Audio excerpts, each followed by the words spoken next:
Под 3% на годишно ниво треба да биде зголемувањето на цените на основните артикли во маркетите.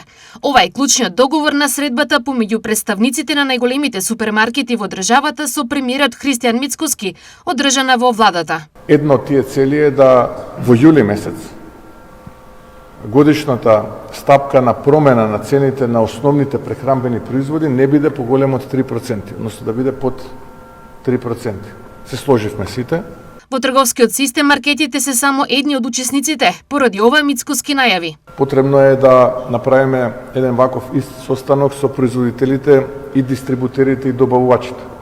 Тоа ќе се случи во наредниот период и потоа сите заедно ќе седнеме на маса и сите заедно ќе бидеме општествено одговорни затоа што граѓаните мора да добијат најдобра услуга и најквалитетни производи по оптимално најниски цени.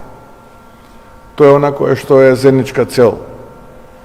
И тоа е она кое што вчера го разговаравме на состанокот и тоа е она за кое што се сложивме.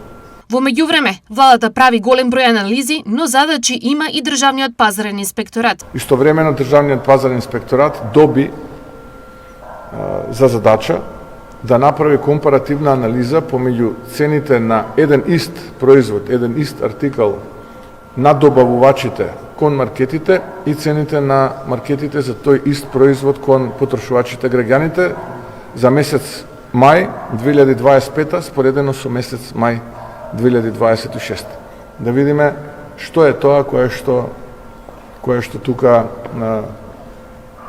креира состојба да ние имаме зголемени цени на основните прехранбени производи.